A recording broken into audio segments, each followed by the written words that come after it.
దేవునికి స్తోత్రం. యేసు ప్రభు వారు మాట్లాడిన మాట లూకా సువార్త 6:46. నేను చెప్పు మాటల ప్రకారము మీరు చేయక ప్రభువా ప్రభువా అని నన్ను పిలుచుట ఎందుకు? ప్రభువారు లోకంలో ఉన్న ప్రజలందరికీ ఈ ప్రశ్న వేస్తున్నారు. ఆయన నమ్మిన వారందరికీ, నమ్మలేని వారందరికీ, నీకు నాకు మనందరికీ.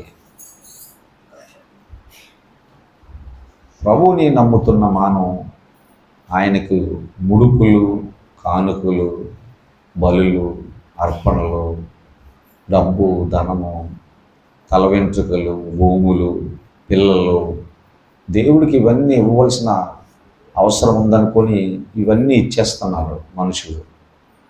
దేవుడికి ఇవన్నీ ఇచ్చేస్తున్నారు మనుషులు. ఇచ్చేసి ఆ దేవుని మాట వినకుండా బ్రతుకుతున్నారు ఈ లోకంలో మనుషులందరూ. కానీ ప్రభువుకు కావాల్సింది అది కాదు. ప్రభువుకు కావాల్సింది నిత్యము ప్రార్థన చేయడం ఒక్కటే అనుకుంటున్నారు. ప్రార్థన చేస్తున్నారు. ప్రభువా ప్రభు అని పిలవడం అంటే అర్థం ఏంటంటే ప్రార్థన చేయడం అని అర్థం. ప్రభువా ప్రభు అంటే దేవుణ్ణి పిలిచి ఏం చేస్తాము? మన బాధలు చెప్పుకుంటాం, మన అవసరాలు చెప్పుకుంటాం, మనకున్న కష్టాలు తీర్చమని, బాధలు తీర్చమని చెప్పుకుంటుంటాం దేవుడికి. ఏమండి అంటే ప్రార్థన. ఇది మనం ఎంత ఎక్కువ చేస్తే అంత మంచిదే. ప్రార్థన చేయకూడదని ఏం చెప్పట్లేదు బైబిల్. ప్రార్థన చేయడానికి దేవుడు ఎన్నో ఉదాహరణలు చెప్పారు. విసుకక ప్రార్థన చేయాలి, పట్టుదలగా ప్రార్థన చేయాలి, ఉపవాసంతో ప్రార్థన చేయాలి, ఏమండి దివారాత్రులు ప్రార్థన చేయాలి, ఇవన్నీ ఉన్నాయి, ప్రార్థన చేయాలని ఉన్నాయి. అయితే ప్రార్థన ఒకటే చేస్తున్నారా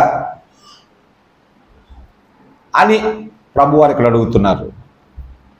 ప్రార్థన చేయండి అంటే ప్రభువు దగ్గర మన అవసరాలన్నీ చెప్పుకోవడం, ఇవన్నీ చేస్తున్నారు. కానీ ఏమండి ప్రభు మాట మాత్రం వినట్లేదు.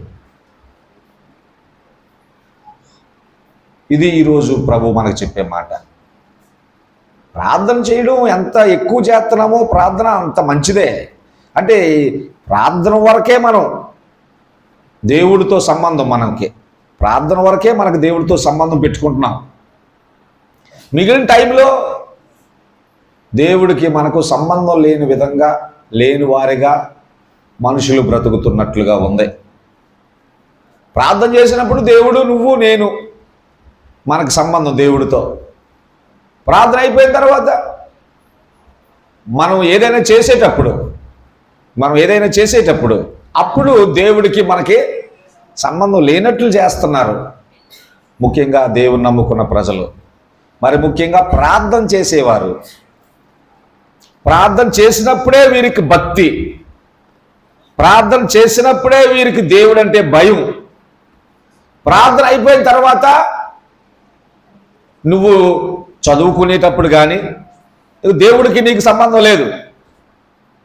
స్లిప్పులన్నీ రాసియచ్చు, పుస్తకాలను దొంగిలించవచ్చు, పెన్సిళ్ళైనా దొంగిలించవచ్చు. అప్పుడే దేవుడికి నీకు సంబంధం లేనట్లుగా బ్రతుకుతున్నారు మనుషులు. వ్యాపారం చేసుకునేటప్పుడు, ఉద్యోగం చేసుకునేటప్పుడు, ప్రయాణం చేసేటప్పుడు, ఈ లోకంలో బ్రతికేటప్పుడు ఏదైనా చేసేయచ్చు. ఇంకా దేవుడికి మనకు సంబంధం లేదు. మరలా ఎప్పుడు దేవుడికి మనకి సంబంధం అంటే ప్రార్థన చేసుకునేటప్పుడే. అర్థమవుతుందని ఆ మాట.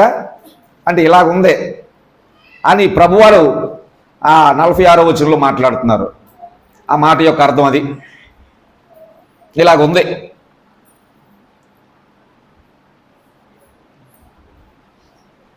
ఆలోచించుకోండి. మిగిలినప్పుడు మనం ఏం చేసుకున్నా మన ఇష్టం అన్నట్లుగా ఉంటున్నారు మనుషులు. అది ప్రభువుకి ఇష్టం లేదు. ప్రభువుకి అది నచ్చదు. అలా చేసేవారంటే ప్రభువుకి ఇష్టం ఉండదు. సహోదరులరా, మీరైనా నేనైనా విశ్వాసులైనా పాస్టర్ గారులైనా ఎవరైనా ఇలాంటి వారంటే ప్రభువుకి ఇష్టం ఉండదు. ప్రార్థన చేసేటప్పుడే దేవుడికి నీకు సంబంధం. ప్రార్థన అయిపోయిన తర్వాత నువ్వెవరవో దేవుడు ఎవరో అన్నట్లుగా మనం ఉంటున్నాం. దేవుడు కాదు మనం ఉంటున్నాం. ప్రార్థన ఎప్పుడు చేస్తాము అంటే ఆపద వచ్చినప్పుడు చేస్తాం. ఏంటి ప్రార్థన కూడా మనం భక్తితో ఏం చేసిందేమి లేదు. మనుషులు ప్రార్థన ఎప్పుడు చేస్తారంటే అవసరం వచ్చినప్పుడు చేస్తారు, ఆపద వచ్చినప్పుడు చేస్తారు.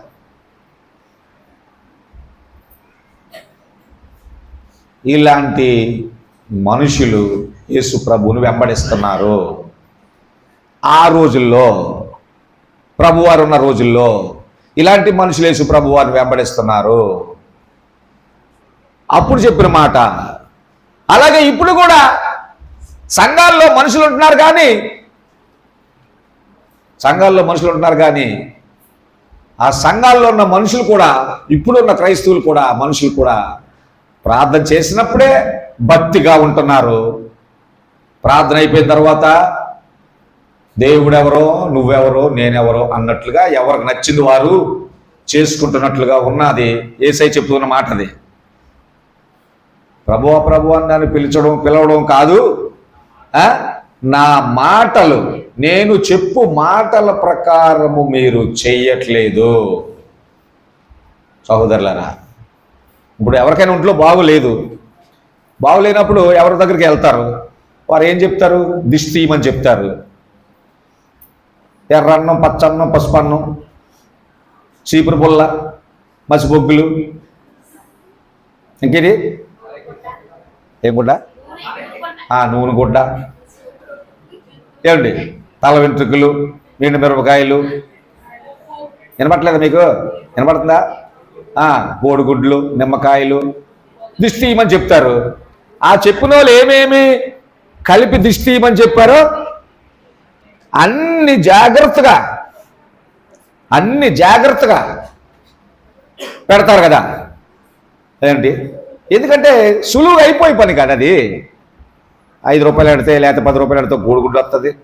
మనం దూకుంటే ఊడిపోయిన తల వెంట్రుకలు వస్తాయి. మనం తాలింపు పెట్టుకుంటే బూజెక్కిపోయిన ఎండుమిరకాయలు ఉంటాయి. ఈ సులువుగా ఉంది, చేస్తున్నారు కదా. చర్చికి వచ్చే వాళ్ళు కూడా చేస్తున్నారు. నేను అందుకే మీకోసం చెప్తున్నాను. చర్చికి రాలేని వాళ్ళ కోసం చెప్పట్లేదు ఈ మాటలు. నేను చర్చికి వచ్చే వాళ్ళ కోసం చెప్తున్నాను. చర్చికి వెళ్ళే వాళ్ళు కూడా చేస్తున్నారు కదా. ఇది ఏంటి, ఎంత జాగ్రత్త చేస్తున్నారు.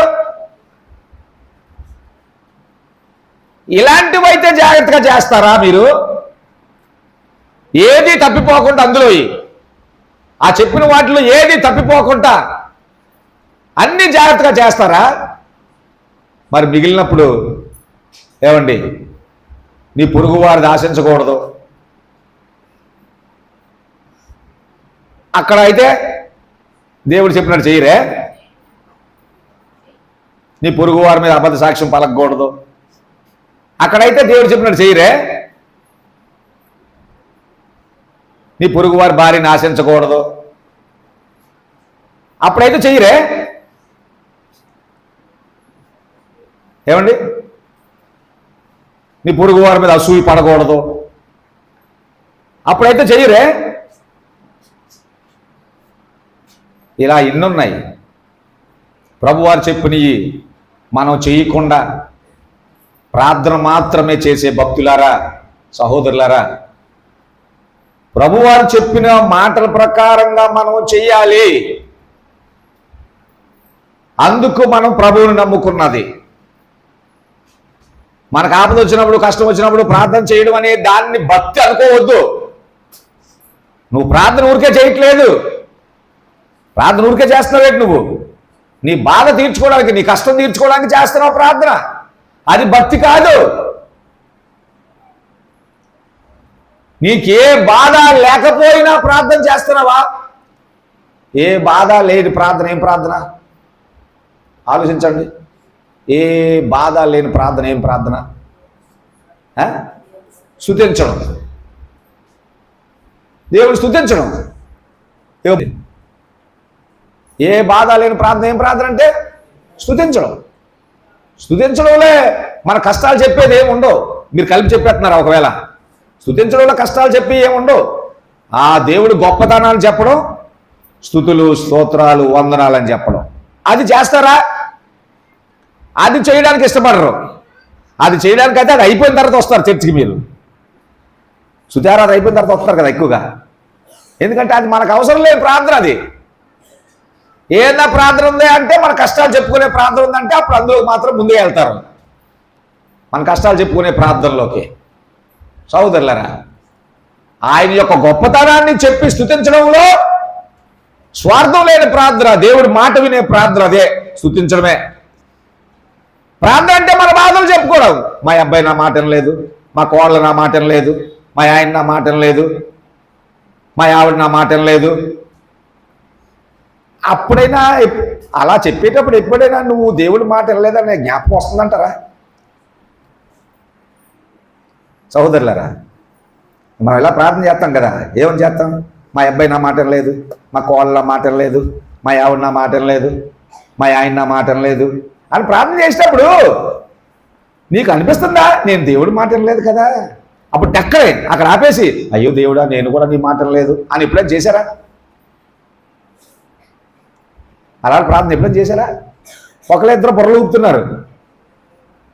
అలా చేసామని ఒకళ్ళిద్దరు బుర్ర ఊపుతున్నారు. అలాగా చేసామన్నట్లుగానే. ఏమండి, ఆలోచించుకోండి. ఎప్పుడు మా ఆయన నా మాట లేదు, మా అబ్బాయి నా మాట లేదు, నా మాట ఇలా చేయండి లేకపోతే మందుడెత్తాను. మాట అనకపోతే ఏం చేస్తారు? మందుడెత్తారు. అప్పుడు నీ మాట వింటారు. అప్పుడు మనం దేవుడు మాట వినకపోతే దేవుడు ఏం చేస్తాడు?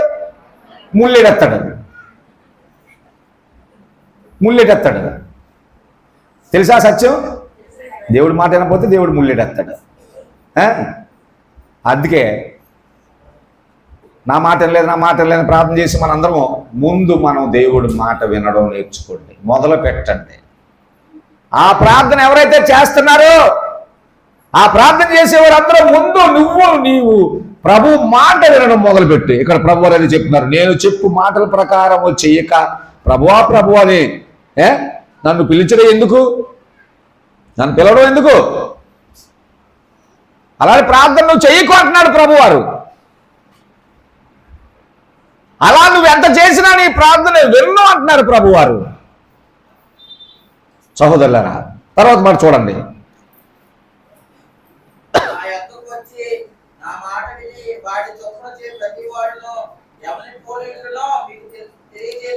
ప్రభువారు చెప్తున్నారు అప్పుడు నా మాట వింటే మీ భవిష్యత్తు ఎలా ఉంటుంది అనే విషయాన్ని కూడా చెప్తున్నారు. నా మాట వినకుండా ప్రభువా ప్రభు అని పిలుస్తున్నారు మీరు. ఏంటి ప్రభువా ప్రభు అని పిలడమే. కొంతమంది పాస్టర్ గారి దగ్గర ప్రత్యేకంగా వచ్చేస్తారు ప్రార్థన చేయించుకోవడానికి.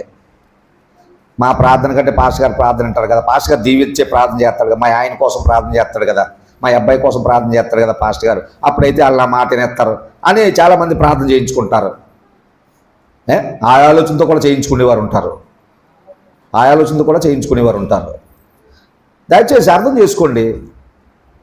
నీ మాట లేదని నువ్వు దేవుడికి ప్రార్థన చేస్తున్నావు కదా, నీ భర్తో లేత నీ భార్యో లేత నీ కొడుకో నీ కోళ్ళో అలా ప్రార్థన చేస్తున్న మనుషులారా, ముందు నీవు దేవుడి మాట వినడం మొదలుపెట్టు. అలా వింటే మంచి జరుగుతుంది. భవిష్యత్తులో మంచి జరుగుతుంది. ఆ మంచి ఎలాగుంటారో మనకి భూమి మీద ఉన్న సందర్భాన్ని చెప్తున్నారు ప్రభువారు. భూమి మీద ఉన్న సందర్భాన్ని చెప్తున్నారు. నా మాట విని వాడు చొప్పున చేయి ప్రతివాడు ఎవరిని పోలి ఉంటాడో మీకు తెలియజేస్తాడు రండి అంటున్నాడు అనమాట. ఎవరిని పోలి ఉంటారో మీకు తెలియజేస్తాడు రండి అంటున్నారు ప్రభువారు. చూడండి, అలాంటి మాటే మత్తయి సువార్తలో ఉంది కదా, అక్కడ చదువుదాం మరలా. ఇప్పుడు మనం ఇలాంటి మాటే మత్తయి సువార్తలో 7వ అధ్యాయంలో ఉంటుంది. అక్కడ చదివి మళ్ళీ ఇక్కడికి వద్దాం. మత్తయి సువార్తలో ఉన్న మాట అక్కడ చదివి అప్పుడు మళ్ళీ ఇక్కడికి వద్దాం. మత్తయి సువార్త 7వ అధ్యాయం తీసుకోండి.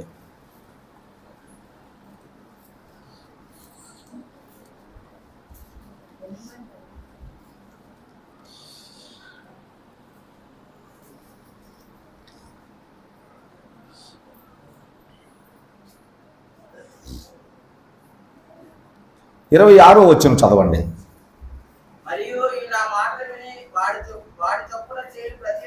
ఆ మెల్లగా అర్థం ఎలా చదవాలి. చేయని ప్రతివాడు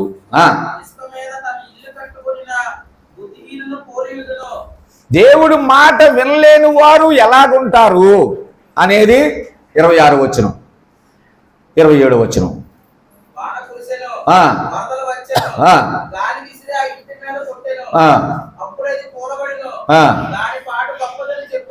చెప్పాను. దేవునికి స్తోత్రం. 24వ వచనం. కాబట్టి ఈయన మాటలు విని వాడి చొప్పున చేయి ప్రతి వాడును బండ మీద తన ఇల్లు కట్టుకొనిన బుద్ధిమంతుని పోలి ఉండును. వాన కురిసెను, వరదలు వచ్చెను, గాలి విసిరి ఆ ఇంటి మీద కొట్టిన గాని దాని పునాది బండ మీద వేయబడిన కనుక అది పడలేదు. దేవునికి స్తోత్రం. ప్రియులారా, రెండిట్లో కామన్ గా ఉన్నది ఏంటంటే వాన, వరదలు, గాలి, తుఫాను. రెండిట్లో కామన్గా ఉన్నది. అంటే ప్రభువారు మనకు అర్థం అవడానికి చెప్తున్నారు ఈ మాటని. మనుషులందరికీ ఇల్లులు అంటే ఇష్టం కదా, ఇల్లులు కట్టుకుంటారు కదా అందరూ. ఆ ఇల్లు కోసం అప్పులు చేస్తున్నారు ఏంటి, ఆ ఇల్లు కోసం తల తాకట్టెడుతున్నారు, ఆ ఇల్లు కోసం భూమిని అమ్ముడుతున్నారు ఇల్లు కట్టడం కోసం. ఏమండి, దొంగతనం చేస్తున్నారు ఇల్లు కట్టడం కోసం, ఆ ఇల్లు కట్టడం కోసం మోసం చేస్తున్నారు, ఇల్లు కట్టడం కోసం అబద్ధాలు ఆడుతున్నారు. ఏమండి, ఎన్ని చేస్తున్నారండి ఇల్లు కట్టడం కోసం? ఇది మనకు బాగా తెలుసు కాబట్టి అందుకే యేసుప్రభు వారు అందులోంచి చెప్తున్నారు మనకి.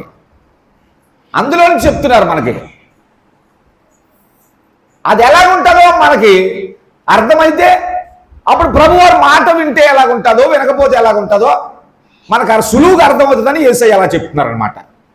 అర్థం చేసుకోవాలి. ఇల్లు అనేది కామన్గా ఉంది. వాన, వరద, తుఫాను, గాలి విసిరి కొట్టడం కామన్గా ఉంది. కానీ ప్రభువారు మాట వినకుండా ఉన్నవారు ఎక్కడ కట్టినట్లుగా ఇల్లు ఉందంటే ఇసుకలో పునాది తీసి ఇల్లు కట్టిన వారు. ప్రభువారు మాట వినకుండా లోకంలో బ్రతుకుతున్న వారు బ్రతుకు ఎలాగుంటుందంటే ఇసుకలో ఇల్లు కట్టడానికి పునాది తీసిన వారిలాగా ఉంటుంది. ప్రభువారు మాట 24వ వచనంలో ఉన్నది, ఈ నా మాటలు విని వాడు చెప్పులు చేయువాడు. 26వ వచనంలో అయితే ఏముందంటే నా మాటలు వినని, నా మాటలు విని వాడు చెప్పున చేయని 26వ వచనంలో ఉంది. నా మాటలు విని వాడు చెప్పిన చేయరు అంటే వింటారు కానీ చేయరు. చర్చికి వస్తారు వినడానికి, పాస్టర్ గారి దగ్గరికి వెళ్తారు మామూలు టైంలో వినడానికి, కానీ విన్నట్లుగా నటిస్తారు దండలు కట్టేసుకొని భయపడిపోయినట్లుగా. అక్కడే అది దాటిపోయిన తర్వాత మళ్ళీ చేయరు. ఇలాంటి వాళ్ళు చాలామంది ఉన్నారు కదా, ఆలోచించుకోండి. అంటే అలా వినేసిన వాళ్ళు అందరూ చేసేసినట్టు అని మాత్రం కాదురా నాయన అని పాస్టర్ గారికి చెప్తున్నాడు దేవుడు. అలా దండలు కట్టేసుకొని వినేసిన వాళ్ళు అందరూ చేసేసినట్టు కాదు. పాస్టర్ గారి ముందు విన్నట్లుగా ఉంటారు కానీ చెయ్యరు. మాస్టర్ గారి ముందు విన్నట్లుగా ఉంటారు కానీ చెయ్యరు. అమ్మ నాన్న ముందు విన్నట్లుగా ఉంటారు కానీ దొంగలు. ఏమనాలి వాళ్ళే? దొంగలు అనాలా వద్దా? దొంగలు వాళ్ళు దొంగలే. విని వాటి చెప్పిన చేయని వారు. ఎంత చెప్పాలో ఇవన్నీ మీకు అర్థం అవడానికి మరి మీరు అర్థం చేసుకుంటున్నారు లేదో అని నేను ఆలోచిస్తున్నాను. మళ్ళీ అది మధ్యలో బ్రేక్ వేస్తున్నాను, టైం చూసుకుంటాను. ఆలోచించుకోండి సహోదరులారా, మీరు తెలివైన వాళ్ళే కాబట్టి దయచేసి అర్థం చేసుకోండి. వినడానికి వస్తున్నారు కానీ విన్న వాటి చొప్పున చేయట్లేదు మీలో చాలామంది. పాస్టర్ గారిలో కానీ విశ్వాసుల్లో కానీ మనుషుల్లో చాలామంది యేసయ్య సృష్టికర్త అయిన మాట విన్నట్లుగా ఉంటున్నారు కానీ చెయ్యట్లేదు, వాటి చొప్పున చేయట్లేదు. చేయకపోతే దేవుడికి ఏమో నష్టం రాదు, తల్లిదండ్రులకి నష్టం రాదు, గురువుకి నష్టం రాదు, నీకే నష్టం వస్తుంది. అర్థం చేసుకో, నీకే వస్తుంది నష్టం. ప్రతి ఇంటి మీద తుఫాను పడుతుంది తప్పనిసరిగా. ప్రతి ఇంటి మీద గాలి వేస్తుంది తప్పనిసరిగా. ప్రతి ఇంటి మీద వర్షం పడుతుంది తప్పనిసరిగా. ఇల్లు కట్టుకోవడం అందుకే కదా. ఇల్లు ఎందుకు కట్టుకుంటారు? వర్షంలో మన వస్తువులు తడిసిపోకుండా, ఎండలో మన వస్తువులు ఎండిపోకుండా, చిన్నపిల్లలు తడిసిపోకుండా, పెద్దవారు మనం తడిసిపోకుండా, అంతే కదా. అంటే మీరు అర్థం చేసుకోవట్లేదు, కానీ తప్పనిసరిగా వస్తాయి. వరద వస్తుంది, వాన వస్తుంది, గాలి వస్తుంది, మన ఇంటి మీద పడతాయి, కొడతాయి. అయితే అవి కొట్టినప్పుడు మన ఇల్లు వాటిని తట్టుకోవాలి, వాటికి లొంగిపోయి పడిపోకూడదు ఇల్లు. అందుకోసం ఆ ఇల్లు కట్టేవారు పునాదిని బండ మీద తీసుకోవాలి. బండ మీద పునాది తీసుకోవడం కష్టమైన పని, ఇసుకలో పునాది తీసుకోవడం సులువైన పని. ఇల్లంతా సహజమే, కామనే, కానీ పునాదిలో ఉన్న తేడా. ఇంటికి పునాది ఇసుకలో తీసావా, బండ మీద తీసావా, ఇదే మనం గుర్తుంచుకోవాల్సింది. భక్తి జీవితంలో చాలామంది సులువుగా ఏదైపోద్దా అని చూసుకుంటున్నారు. సులువుగా ఇసుకలో పునాది తీసి కట్టేయాలి మేడ. అర్థం చేసుకో. భక్తి జీవితంలో సులువుగా అయిపోతుందని నువ్వు చేస్తావు, కానీ తుఫాను వస్తుంది, చూసుకో. తుఫాను వస్తుంది, నీ భక్తి మీద కొడుతుంది, లేకపోతే నీ కుటుంబం మీద కొడుతుంది, లేకపోతే నీ పిల్లల మీద కొడుతుంది. సోదరులారా, మనం సిద్ధపడవలసింది దేనికంటే ఇల్లు కట్టేయడానికి, పెయింట్లు వేసేయడానికి కాదు సిద్ధపడ్డం.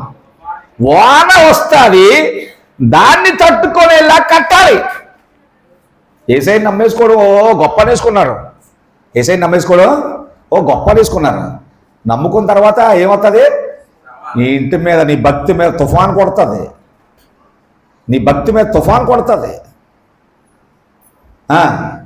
ఏదో 4 మాటలు చెప్పాడు, నువ్వు ఏసైని నమ్మేసుకో, నువ్వు ఏసైని నమ్మేసుకో, నేను ఏసైని నమ్మేసుకున్నాను, నువ్వు పాట పాడి నేను పాట పాడేశాను, నువ్వు ప్రార్థన చేసి నేను ప్రార్థన చేశాను. ఇవి కాదు. ఇవన్నీ చేశాక బాగా తాపీగా సాగిపోయేటప్పుడు వస్తుంది తుఫాను. ఆ తుఫాన్ని తట్టుకోగలగాలి మన భక్తి. పిల్లరా, ఆ తుఫాన్ని భరించాలి మన భక్తి. ఆ తుఫానికి లొంగిపోకూడదు మన భక్తి. అందుకోసం యేసయ్య మాట చొప్పున చేయాలి. అర్థం చేసుకోండి, యేసయ్య మాట చొప్పున చేయాలి.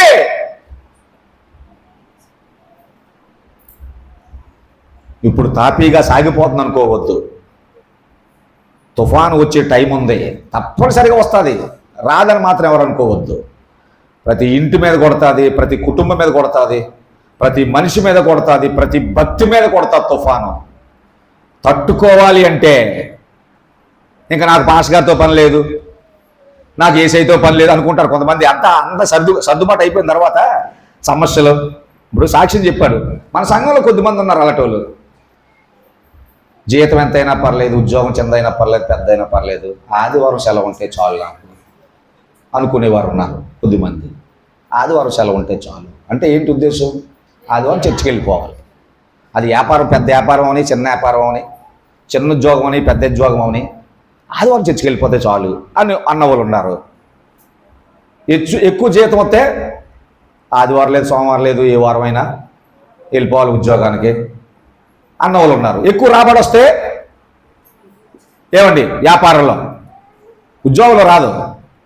రాబడి అంటే వ్యాపారానికి వాడతారు ఆ పదం. ఎక్కువ రాబడి వస్తే ఆదివారం సోమవారం ఈ రోజున వెళ్ళిపోతే అలాగా 4 రూపాయలు ఎవరు ఇస్తారా? పాస్టర్ గారు ఇస్తారా? పాస్టర్ గారు ఇస్తారా? సంఘం వాళ్ళు ఇస్తారా? సంఘం వాళ్ళు మనల్ని ఏమైనా ఎప్పుడైనా గంజి నీళ్ళు పోసారా? మనల్ని ఎప్పుడైనా ఆదుకున్నారా? మనల్ని ఎప్పుడైనా ధైర్యపరిచారా? ఇలాంటి వాళ్ళు ఉన్నారు. ఏమండి, ఇవన్నీ బాగానే ఉంటాయండి, కానీ తుఫాను వస్తుంది, గుర్తుంచుకోండి. రాదని మాత్రం అనుకోవద్దు. దాన్ని తట్టుకోవాలి. తట్టుకొని మనం నిలబడాలి అంటే అది ఆత్మీయ జీవితం అని, శారీరక జీవితం అని. ఆత్మీయ జీవితంలోనే తుఫాన్లు వస్తాయి, శారీరక జీవితానికైనా తుఫాన్లు వస్తాయి. అంటే ఆత్మకైనా తుఫాను ఉన్నది, శరీరానికైనా తుఫాను ఉన్నది. తట్టుకోవాలి అంటే నువ్వు పునాది వేసేటప్పుడు యేసయ్య మాట చొప్పున పునాది. సులువుగా అయిపోతుంది, రుచిగా ఉంటుంది, చూడడానికి అందంగా ఉంటుంది, సోగ్గా ఉంటుంది అనుకుని గనక ఇసుకలో పునాది వేసావంటే నీ తుఫాను మొదటి గాలికే కొట్టేస్తుంది ఇల్లు. ఆ తుఫాన్ ఎన్ని రోజులు ఉంటుందో కూడా తెలియదు కదా. అర్థం చేసుకో, ఆ తుఫాన్ ఎన్ని రోజులు ఉంటుందో తెలియదు, ఎంత గాలి వస్తుందో తెలియదు. మొదటి గాలికే కూడా వస్తుంది నీ ఇంటిని. సోగ్గా ఉన్నదాన్ని, రుచిగా ఉన్నదాన్ని, అందంగా ఉన్నదాన్ని, సులువుగా ఉన్నదాన్ని కోరుకుంటారు కొంతమంది. ఆ తుఫాన్కి మరి తట్టుకోలేదు. మన తెలంగాణలో వచ్చిన తుఫాన్ని చూశారు కదా. ఆ కుర్రోడు చెప్పే సాక్ష్యం ఒకసారి చెప్పాను మీకు. ఏమండి, తెలంగాణలో వచ్చిన తుఫాను కొడితే అమ్మ ఒక దగ్గర కుట్టుకుపోయింది, నాన్న ఒక దగ్గర కుట్టుకుపోయాడు. ఆడు బీటెక్ చదువుకుంటున్నాడు ఆ కుర్రోడు, అందుకే ఉన్నాడు, లేకపోతే ఆడు కుట్టుకుపోదు.